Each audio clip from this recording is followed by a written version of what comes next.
Morning traders. आज हम लोगों का 21 जून सैटरडे का दिन एंड सुबह के 6 बज रहे हैं। सो देख लेते हैं अभी करेंट मार्केट की सिचुएशन क्या है एंड किस तरीके से ट्रेड की और ट्रेंड की प्लानिंग करी जा सकती है। एंड मैंने जो अपनी स्कैल्पिंग ट्रेडिंग के अंदर अभी अपने इंट्राडे को शिफ्ट किया हुआ है उसका क्या अपडेट है वो भी आप लोगों के साथ शेयर करूंगा। एंड स्कैल्पिंग की क्लासेस से रिलेटेड भी अपडेट है जिसमें आप लोगों को मैं ब्रीफली अपनी स्ट्रेटजी को एक्सप्लोर करवा सकता हूँ एंड अच्छे से बता सकता हूँ कि क्या प्राइस एक्शन उसमें चलता है। तो उसकी भी क्या अपडेट है उस बारे में भी हम लोग बात करेंगे एंड थोड़े ऑल्ट कॉइन्स हैंड में देख लेंगे एंड देन फिर आपके कमेंट्स पढ़ के वीडियो को रैप अप करेंगे। सबसे पहले अभी करंट मार्केट की सिचुएशन देखोगे तो अपर लेवल से एक डाउन ट्रेंड सा शुरू होने को हो रहा है। आप यहाँ देखोगे लास्ट टाइम भी हम लोगों ने वीडियोस में यही बात करी थी कि अगर मार्केट इन लेवल्स के आसपास नहीं होल्ड करता then we will be seeing again a down trend year. और वही चीज़ यहाँ पे होने को भी हो रही है और मल्टीपल टाइम्स हम लोगों ने देखा कि प्राइस ने जंप लेने का कोशिश किया।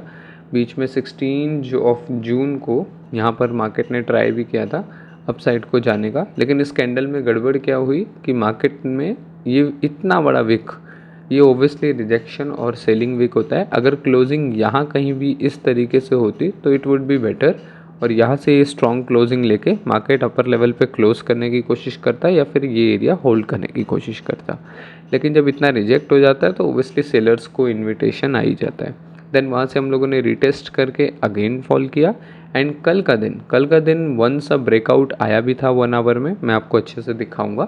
But again it's a good resistance and उससे रेजिस्टेंस लेके मार्केट ने फिर से बेरिश की क्लोजिंग करी। तो अभी राइट नाउ हम लोग in a short term bearish हैं।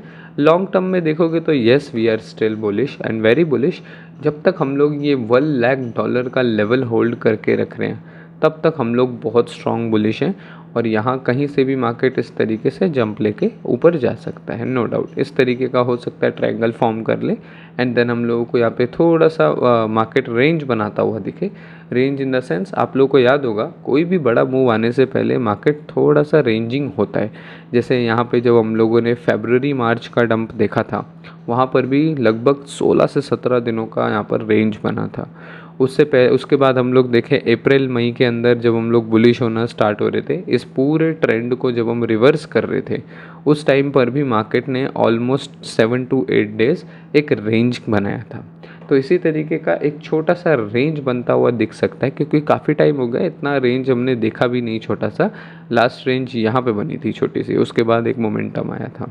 तो हो सकता है यहाँ पे एक छोटा सा रेंज बनाए, वॉल्यूम को कम करे एंड इस तरीके का कुछ ट्रायंगल बन के एक फाइनल ब्रेकआउट मिले। अब ये breakout either can be bullish और कैन बी बेरिश टू, क्योंकि ईरान और इजराइल वॉर की जो ये सिचुएशन बनी हुई है उसकी वजह से यूएस मार्केट तो ओबियसली इम्पैक्ट हो रहा है और वॉर्स कहीं भी हो इम्पैक्ट ओबियसली इकोनॉमी पर आता ही है, वो ग्लोबल मार्केट्स पर आता ही है, राइट। तो अभी आज के लिए क्या उम्मीद कर सकते हैं सैटरडे संडे एंड फिर देन नेक्स्ट वीक क्या देख सकते हैं उसके ऊपर थोड़ा सा बात कर लेते हैं। सबसे पहले वीकली चार्ट में आपको थोड़ा सा समझाऊंगा। आप यहाँ पे देखो हम लोगों ने अपनी पिछली 2-3 वीडियो में लास्ट की जब मार्केट ट्रेंडिंग हो रहा था तब मैं आपको यही चीज़ समझा रहा था कि ये वन साइडेड ट्रेंड है एंड ये वन साइडेड ट्रेंड में दिक्कत क्या होती है कि मार्केट ओवर स्ट्रेच हो जाता है। तो हम ये एक्सपेक्ट नहीं कर सकते कि ये होल्ड कर करके ऐसे भागता रहे, वो बहुत ज़्यादा डिफ़िकल्ट हो जाता है। वो तभी हो सकता है जब या तो प्राइस बहुत ज़्यादा डिमांडेबल हो या तो प्राइस हो ही 25-30 हज़ार पे, 50 हज़ार पे, इस तरीके की प्राइस जो मार्केट में ट्रिगर क्रिएट करे, बायर्स की डिमांड क्रिएट करे। ऑलरेडी प्राइस ओवर बॉट है, अब वहाँ पर हम ये एक्सपेक्ट नहीं कर सकते कि ऑल टाइम हाई से भी ऊपर यहाँ इस तरीके से $1.5 लाख चला जाए। तो ऐसी जगह पर होता क्या है, जैसा आपके सामने एक एग्जांपल है, इस चीज़ को देखो। यहाँ पे भी मार्केट कई वीक्स तक बुलिश रहा, ओवर स्ट्रेच हुआ एंड देन उसके बाद मार्केट में सप्लाई बढ़ी, यानी कि मार्केट ने एक रेंज बनाया और एक करेक्शन लिया। ये करेक्शन ऑलमोस्ट 30% का था। 30% के करेक्शन के बाद नई डिमांड आई, राइट। यानी कि मार्केट में प्राइसेस जब सस्ती हुई, हम लोग 70,000 तक गए, उसके बाद नेक्स्ट मोमेंटम आया। तो सेम एज यहाँ पे भी हो सकता है। अभी तक तो हम लोग ऑलमोस्ट 10% करेक्शन कर चुके हैं लास्ट लो तक। अगर प्राइस इसके नीचे कहीं पे क्लोज करती है या फिर इसके नीचे हम लोग ट्रेड करना शुरू करते हैं तो yes we are going for a correction. Then फिर इस ट्रेंड का पूरा 50% लेवल जो है, जो कि है 90,000 से लेके 95,000 का एरिया, ये लेवल हमारे लिए इंपॉर्टेंट हो जाएगा। एंड ऊपर से कुछ बेरिश सा बन भी रहा है वीकली चार्ट में, and we can't ignore it, क्योंकि वीकली चार्ट इतना बड़ा चार्ट होता है कि उसमें कोई भी पैटर्न ऊपर से बन रहा है तो वो नेगेटिव पॉजिटिव का बहुत स्ट्रॉन्ग कन्फर्मेशन होता है, राइट। तो इसीलिए चीज़ें थोड़े टाइम के लिए बेरिश हो सकती है, लेकिन तभी जब हम 1 लाख के नीचे ट्रेड करेंगे। अगर हम 1 लाख के ऊपर ही टिके हुए हैं and we are holding it, then soon it's a very good possibility that we got to a breakout, and उसके बाद हम लोग कंटिन्यू करें। तो उस चीज़ पे हमें नज़र रखनी होगी कि $1 लाख के आसपास इस बार जाके हम कैसा रिएक्ट कर रहे हैं। क्या इस बार भी इन जोन से हम लोगों को एक जंप मिलता है, या फिर हम लोग इस बार इसके नीचे ट्रेड करना स्टार्ट करते हैं। इसके नीचे ट्रेड करना स्टार्ट करेंगे तो 1 लाख बहुत बड़ा हर्डल बन जाएगा मार्केट के लिए, रेजिस्टेंस बन जाएगा, एंड देन वहाँ से हम लोगों को एक ट्रेंड रिवर्स आता हुआ दिखेगा। एक बार फिर से हम कुछ इस तरीके की चीज़ देख सकते हैं, जैसे यहाँ पे हम लोगों ने एक प्रॉपर डाउन ट्रेंड देखा, we can see a more down trends from here. इसी रेजिस्टेंस से आता हुआ हमें दिख सकता है ऐसा। ये काफ़ी लंबी बात है, क्योंकि इस पर ऑब्जर्वेशन करना होगा टाइम टू टाइम कि कैसा चल रहा है, देन उसके बाद किसी कंक्लूजन पे हम पहुंच सकते हैं। थोड़ा सा इंट्राडे चार्ट देख लेते हैं। इंट्राडे नहीं कर रहे हैं, लेकिन मार्केट को समझने के लिए इंट्राडेज आर ऑलवेज बेटर। जैसा वन डे में सिनेरियो चल रहा है सेम एज ऐसा है। ये ब्लू लाइंस, अगर आप वीडियो पे नए हो, चैनल पे नए हो, तो ये ब्लू लाइंस को देख के घबराना नहीं है। ये 24 आवर की विंडो को दिखाता है, यानी कि मार्केट ने पिछले दिन ओपन कहाँ किया और आज के दिन क्लोज कहाँ किया, यानी कि एक दिन के अंदर मार्केट के अंदर क्या हो रहा है ये वो दिखा रहा है कि पर डे मार्केट में क्या हो रहा है, right. So we can evaluate it, और अच्छे से हम इस चीज़ को समझ भी सकें कि हर दिन क्या हो रहा है। तो लास्ट टाइम मैंने आप लोगों को बताया था, जब हम लोगों ने 11-12 को कोशिश करी थी मार्केट में, 3-4 दिन हम लगातार बुलिश रहे, ये बुलिश रैली आई थी, लेकिन फिर 1,12,000 was the all time high, and उसके आसपास सस्टेन नहीं कर पाए। फिर से एक और बार हम लोगों ने ट्राई किया 16 तारीख को, एंड देन अगेन हमें वहाँ से रेजिस्टेंस मिला, और जब ये वाला ब्रेकआउट आया था तो मैं तभी समझ गया था कि यस, अब मार्केट में शायद एक नया ट्रेंड क्रिएट हो सकता है। एंड स्टिल अगर नहीं भी होता तो छोटे ट्रेंड में तो हम नेगेटिव ही हैं, और मैं तब से आप लोगों को यही बता रहा था कि BTC closes negative below 1,05,000, we can see a negative trend today too. और कल के दिन भी जब मैंने अपडेट दिया था आपको, परसों 19 को, तभी मैंने आपको कहा था कि market is still bearish, most probably will turn back from resistance towards 1,02,000। And आज के दिन अगर आप देखोगे तो हम लोग 1,02,000 के आसपास टच करने पहुंच चुके हैं। तो ये चीज़ पता कैसे लगी है? ऑब्वियसली आप यहाँ पे देखोगे एक डाउन ट्रेंड कंटिन्यू हो रहा है, पुराने हाईज यहाँ पे लग रहे हैं, नए हाई जो हैं वो उसको रिस्पेक्ट करते जा रहे बार बार। पिछली बार गए, फिर से इसी हाई से रिजेक्ट हो गए, अब ऊपर गए, फिर से एक नया हाई लगा के आ गए। तो इस बार भी हम लोग 1,06,000 के रेजिस्टेंस पे गए, एंड देन फिर से एक हाई को रिस्पेक्ट किया। तो मार्केट इज़ टोटली बेरिश। ऐसे में करना क्या होता है कि आप बुलिश ट्रेड्स पर कम फोकस करो, और कोशिश करो कि जितनी बार मार्केट बुलिश हो रहा है, किसी अच्छे रेजिस्टेंस पे कोई अच्छा सेटअप देख के आप वहाँ से टर्न बैक के लिए आओ, राइट। अभी यहाँ पे मार्केट सपोर्ट ले रहा है, और वो भी पिछले सपोर्ट्स के नीचे नीचे हम ट्रेड कर रहे हैं, सो इट्स टोटली बेरिश। और अब हमें यही देखना है कि ये एरिया होल्ड करके देन ब्रेकआउट देगा, या फिर एक और सूनर हम लोग एक ट्राई करने वाले हैं एंड देन हम लोग जाने वाले हैं। ये दो चीज़ें देखनी होगी। सैटरडे संडे है तो मोस्ट प्रोबेबली मार्केट ये एरिया होल्ड करेगा, देन मंडे को डिसीजन आएगा कि हम लोग एक बार फिर से इस रेजिस्टेंस को टेस्ट करने जाएंगे या फिर डायरेक्टली यहाँ से डंप लेंगे, राइट। ये दो केस रहेंगे 1 आवर के लिए, इंट्राडे के लिए। इंट्राडे में भी वही सेम सपोर्ट रहेगा हमारा $1,00,000 का, थोड़ा सा ऊपर नीचे होगा क्योंकि इंट्राडे में प्राइस थोड़ा छोटा रहता है, तो ये $2,000 का पूरा लेवल रहेगा। इसके नीचे हमारा ट्रेड करना बहुत इंपॉर्टेंट है अगर मार्केट को एक डाउन ट्रेंड में कंटिन्यू करना है तो। अगर नहीं करना तो इन्हीं एरियाज़ के आसपास थोड़ी वॉलीटिलिटी क्रिएट हो जाएगी, जैसा मैंने आपको वन डे में स्टार्टिंग की वीडियो के स्टार्ट में समझाया था कि फिर इस तरीके का एक ट्रायंगल हम बना सकते हैं, and then we got to shoot up. क्योंकि इससे बेस्ट कुछ नहीं है, क्योंकि अगर 1 लाख के नीचे ट्रेड करने लगे तो बहुत सारे ऐसे बायर एग्जिट लेना स्टार्ट कर देंगे जो 1,20,000 25,000 की होप में होल्ड करके बैठे थे। तो जब वो एग्जिट लेने लग जाएंगे तो मार्केट में एक पैनिक भी क्रिएट हो सकता है, एंड हम लोग एक नए डाउन ट्रेंड में जा भी सकते हैं। अब बात कर लेते हैं मेरी स्कैल्पिंग की कि स्कैल्पिंग ट्रेड कहाँ तक पहुँची। एंड काफ़ी सारे ट्रेडर मुझे मैसेज कर रहे थे कि सर आप ग्रुप में लाइव दिया करो ट्रेड। तो फर्स्ट थिंग ये कि अभी मैंने खुद उस पर मास्टरी नहीं करी है, तो उस चीज़ को देना थोड़ा सा रॉन्ग हो जाएगा। ऑब्वियसली मैं जानता हूँ कि सारे अच्छे स्टूडेंट्स उस ट्रेड को एज अ लर्निंग लेते हैं और उस ट्रेड को अपने मेन पोर्टफोलियो में नहीं करते हैं, and that's a good thing.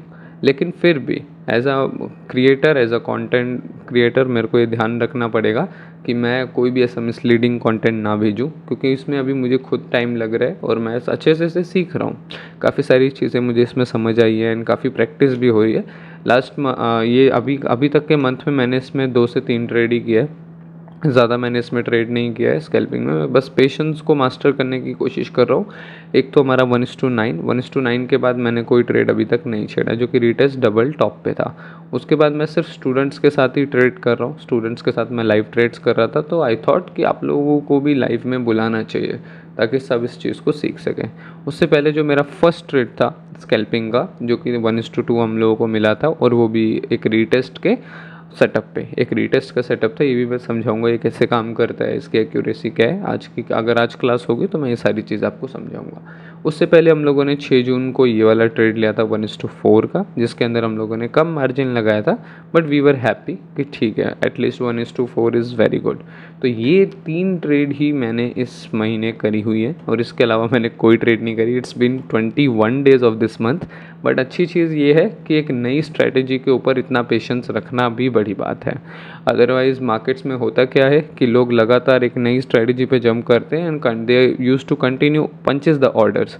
वो लगातार ट्रेड्स करने लग जाते हैं एंड वहीं पे उनसे हो जाती है गलती। क्योंकि मैक्सिमम ट्रेड्स में गलती क्या होती है कि आप प्रोबेबिलिटी के दोनों साइड पर गिरोगे। आपका प्रॉफिट भी होगा, लॉस भी होगा, प्रॉफिट भी होगा, लॉस भी होगा। अब आप कितने इमोशनली स्ट्रांग हो कि आप उन चीज़ों को मैनेज करो without blaming your self on और ट्रेडिंग। कई लोग ट्रेडिंग को ब्लेम करने लग जाते हैं कि यार 1 मिनट ही बेकार है, ये 1 आवर ही बेकार है, 15 मिनट ही बेकार है, मेरे को शिफ्ट करना चाहिए स्ट्रैटेजी को। इस तरीके से सोचते हैं तो वो चीज़ भी गलत है। आप वहाँ ब्लेम नहीं कर सकते, क्योंकि trading is all about you.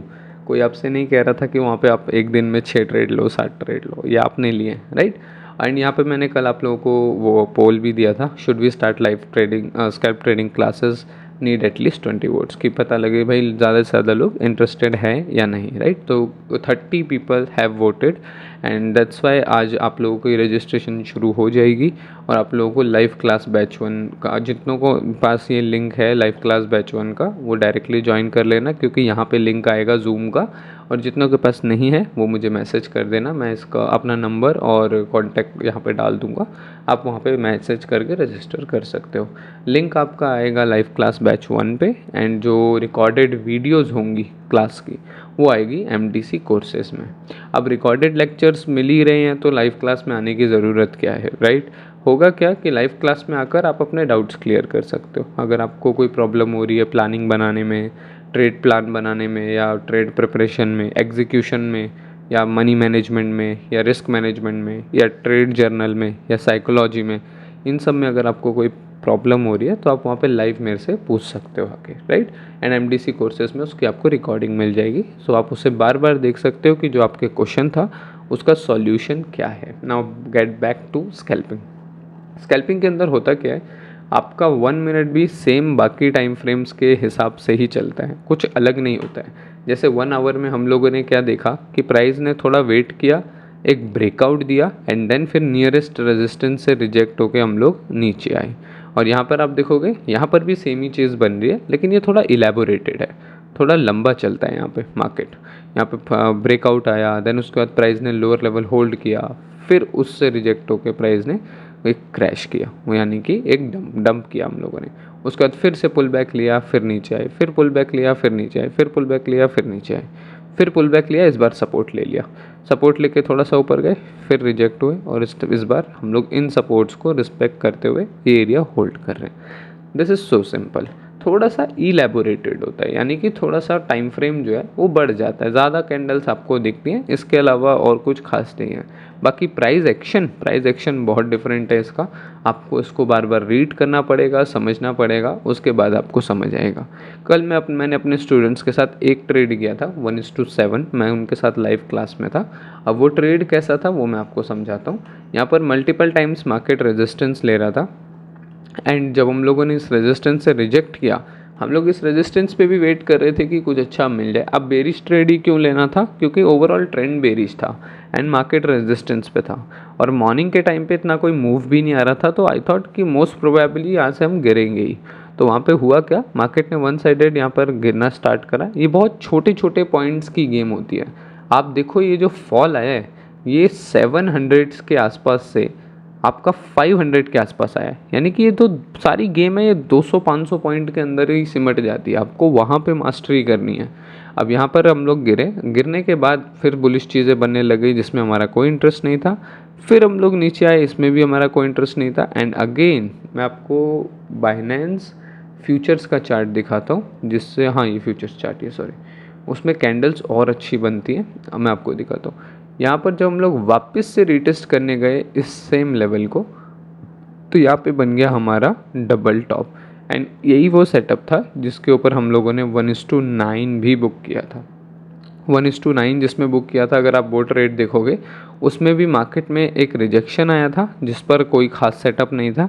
फिर प्राइस ने वापस जाके रीटेस्ट पर एक डबल टॉप बनाया था, हमने उस पर ट्रेड किया था और वहाँ से 1:9 मिला था। एंड इसी सेटअप पे एक बार फिर से हमें 1:7 मिल गया। बहुत क्लोज कॉल होती है स्कैल्पिंग में। इन अ सेकेंड आपको लगेगा कि ये ट्रेड आपका हाथ से गया, इन अ सेकेंड वो आपको 1:7 दे देगा। तो ये बहुत ज़्यादा क्लोज कॉल ट्रेड्स होती हैं स्कैल्पिंग में। एक एक दो दो मिनट में आपकी ट्रेड का फैसला हो जाता है कि ये सही जा रही है या ये गलत जा रही है। एंड यहाँ से ऑन अ स्ट्रेट हम लोगों को 1:7 के ऑलमोस्ट मिल गया था दिस। और यहाँ कहीं पर ही हम लोग जब ये रिवर्स कर रहा था हैमर से, तो हम लोगों ने यहाँ पे अपना ट्रेड क्लोज किया था। इस ट्रेड को मैंने नहीं किया था, स्टूडेंट्स ने किया था, बट बहुत कुछ इससे भी हमें सीखने को मिला इस सेटअप के बारे में। उसके बाद पूरे डे कोई ट्रेड नहीं हुआ। उसके बाद मोमेंटम बहुत आए, यहाँ से प्राइस ने बुलिश बनना स्टार्ट करा, रीटेस्ट पे बॉटम बनाया, हैमर बनाया, फिर उसके बाद वो मोमेंटम किया।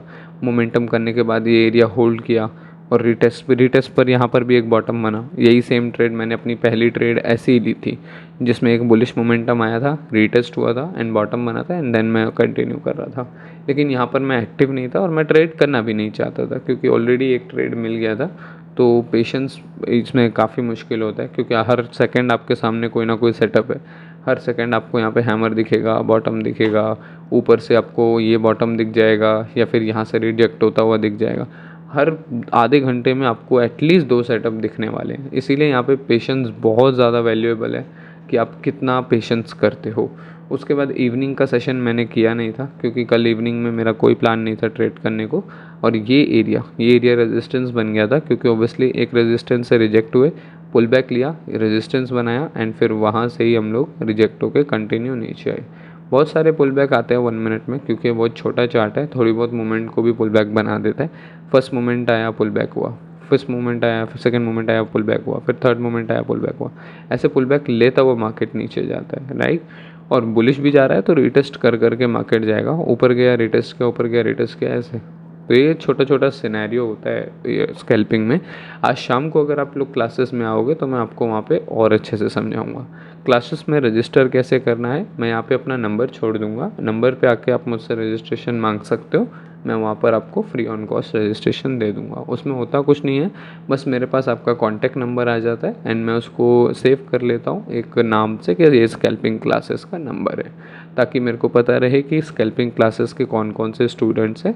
क्योंकि फिर उनको कोई भी अपडेट देना होता है या फिर कोई भी चीज़ प्रोवाइड करनी होती है, आपका कोई क्वेश्चन होगा जूम पे और उससे रिलेटेड मुझे कुछ प्रोवाइड करना है, तो आई गॉट टू नो कि आपका नाम क्या है एंड मैं वहाँ पे आपको प्रोवाइड कर सकूँ।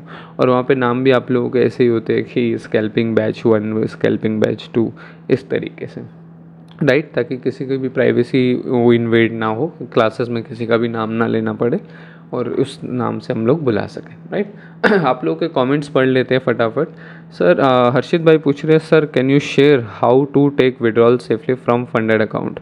हाँ, अगर मेरे किसी क्लाइंट अकाउंट में अगर विड्रॉल आने वाला होगा, और बहुत सारे आए भी हैं, लेकिन अगर अब आने वाला होगा तो मैं उनसे बात करके एक वीडियो बना दूंगा इसके ऊपर। और नहीं तो मैं आपको ऊपर ऊपर से एक आइडिया दे देता हूँ। कुछ खास नहीं होता, सिंपली उनके पे आउट सेक्शन में जाओ, फर्स्ट अपनी केवाईसी पूरी कर लो। केवाईसी पूरी करने के बाद आप पे आउट के लिए रिक्वेस्ट करो। रिक्वेस्ट करते टाइम वो आपको बोलेंगे कि आप अपना एड्रेस दे दो, जो भी आपका सेफ एड्रेस है TRC20 का। अब वो आप किसी वॉलेट का दे सकते हो, डिसेंट्रलाइज वॉलेट का, या फिर सेंट्रलाइज्ड एक्सचेंज का दे सकते हो, जैसे बाइनेंस, बाइबिट। अगर उस पर किसी पे अकाउंट है तो आप लोग वहाँ का भी एड्रेस ले सकते हो, किसी भी एक्सचेंज का USDT TRC20 एड्रेस दे सकते हो। सकते हो। और अगर वहाँ पे कोई और नेटवर्क अवेलेबल है तो आप उस नेटवर्क का एड्रेस दे दो, कोई इशू नहीं। BTC डोमिनेंस की अपडेट दे दो। BTC डोमिनेंस की अपडेट से कोई खास फ़ायदा आपको होना नहीं है, क्योंकि at the end price late आता है, राइट। प्राइस जब बनना होता है वो तभी बनता है। Let's start learning scalping. Yes Rocky भाई। असद भाई पूछ रहे हैं, sir I request so that if we start the classes again regularly and will learn the new ideas and also new strategy in scalping combinedly, so I think so it would help us more. And also you, as my mind says, it's more beneficial for you to polish your strategies than new setups. And if it's not possible, so no worries, make new course, we will buy it inshallah. We always learn from you, just to so try to do your best for your students. Thank you very much Asad भाई। And I know आप बहुत active रहते हो मेरे channel पे, and आप लगातार content को भी फॉलो करते हो, एंड आपकी ट्रेडिंग भी बहुत अच्छी ग्रो हो रही है, एंड आई एम ग्लैड। और as your request I started the live classes, and इसमें अब आना। एंड नथिंग इज़ पेड चीज़ें अगर मुझे लानी भी होगी तो मैं वो आपसे कंसिडर करके ही लाऊंगा। एंड मैं मेक श्योर भी करूँगा कि उसके अंदर आपको वैल्यू मिले। जब वो वैल्यू मैं यहाँ पे दे सकता हूँ या क्लासेस में दे सकता हूँ, तो फिर कुछ नया पेड ला के फ़ायदा नहीं है। और सिग्नल्स के पीछे भगाना, फिर वो चीज़ करना, वो मेरे लिए भी पॉसिबल नहीं है, क्योंकि सिग्नल्स देना एक बहुत डिफरेंट कंसेप्ट है, एंड मेंटोर करना, टीच करना और ट्रेडिंग साथ में करना, ये बहुत डिफरेंट चीज़ है। तो अगर मेरे को कुछ पेड लाना भी होगा तो मैं इस बात का खास ध्यान रखूँगा कि उसमें सब मोर एंड मोर बेनिफिट्स मिले। Vishal bro, I have invested almost $2400 in 2024 with DC and different coins, and I have only $800 left in my account, in which two coins, Portal and LTO and Binance, are in monitoring or delisting. Kindly suggest me what can I do now, more than 70% portfolio लूज्ड। आपको उन्हें cell ही करना पड़ेगा। Delist हो रही है तो generally होता क्या है, जितना मेरे को नॉलेज है, मैं ऐसे तो ऑल्ट कॉइन्स में जाता नहीं हूँ, मेरा जो मेजर इन्वेस्टमेंट होता है वो मेजर कॉइन्स में होता है, टॉप के 3 कॉइन्स में होता है बस। उसके अलावा मैं किसी भी छोटे मोटे कॉइन में पैसा डालता ही नहीं हूँ कभी। और अगर आपने डाल दिया तो जितना मेरा आइडिया है, तो इन दोनों के आप सोशल प्लेटफॉर्म्स देखो या इनके कस्टमर केयर से बात करो, if they are available, portal और LTO का, उनसे बात करो और उनसे पूछो क्या उन्होंने अपने कस्टमर्स के लिए कोई बैकअप निकाला है, क्या कस्टमर्स के लिए कोई अल्टरनेट सॉल्यूशन निकाला है। जनरली क्या होता है कि ऑल्ट कॉइन्स के जो ये ओनर्स होते हैं या ऑल्ट कॉइन्स की जो ये ग्रुप होता है, ये लोग करते क्या हैं, अगर डिलिस्ट हो रहा है तो उसके लिए आपको एक नया पोर्टल प्रोवाइड कर देंगे या फिर आपको एक नया अल्टरनेटिव प्रोवाइड कर देंगे, कोई और कॉइन के साथ आपको स्वैप करवा देंगे, या फिर आप उन्हें कॉइन भेज दो, ऑफिशियल लोगों को भेजना है वेरीफाई करके, उन्हें कॉइन भेज दो, वो आपको उसके बदले USDT जो है वो रिफ़ंड कर देते हैं। बहुत सारी चीज़ें वो करते हैं, तो उनमें से आपको चेक करना पड़ेगा कि पोर्टल और LTO वाले क्या कर रहे हैं, राइट। और अगर वो कुछ नहीं कर रहे हैं तो just sell it and go away, क्योंकि ये कॉइन्स पर कोई भरोसा वैसे भी नहीं होता। मैं हमेशा ये बात कहता आया हूँ और आज भी ये बात कहूँगा कि आपके 90% ऑल्ट कॉइन किसी काम के नहीं है। और अगर किसी को डाउट है ना मेरी बात पे, आप क्लासेस में आके ये सेम सवाल पूछना, मैं अच्छे से समझाऊंगा कि क्यों 90 छोड़ो 95% ऑल्ट कॉइन किसी काम के नहीं है, राइट। वो चीज़ें मैं आपको अच्छे से क्लियर कर दूंगा, तो उस पर इन्वेस्ट करना बेकार की बात है। और रॉकी भाई ने आपका जवाब दिया, not an expert but if your coins are delisting list bro, then take out what you can before you lose remaining amount. नहीं, ऐसा नहीं है, कॉइन्स अपने होल्डर्स का ध्यान तो रखते हैं, कंपनीज ध्यान तो रखती हैं, लेकिन आपको वो अपडेटेड रहना पड़ेगा कि उन्होंने क्या अल्टरनेट निकाला है। Also what intraday setups, learn a lot from intraday setups. Okay Chaudhary भाई, लेकिन इंट्राडे सेटअप्स पता है अब लाना मेरे लिए मुश्किल भी है और आप लोगों के लिए वो सही भी नहीं होगा। क्यों? क्योंकि फिर अगर मेरा पूरा फोकस इंट्राडे पे नहीं है तो फिर वो हाफ हार्टेड वाली बात हो जाएगी कि मैं सिर्फ एक एनालिसिस फेंक रहा हूँ और कुछ नहीं, तो वो चीज़ गलत हो जाएगी। So intelligent sir, yes sir, scalping. Okay guys, आप लोगों के सारे कमेंट्स पूरे हो गए हैं। अगर आप लोगों को कोई इशू हो रहा है या फिर कोई क्वेश्चन है तो आप यहाँ पे पूछ सकते हो। I will make my best to answer it, और मिलते हैं अब नेक्स्ट वीडियो के अंदर। तब तक के लिए बाय।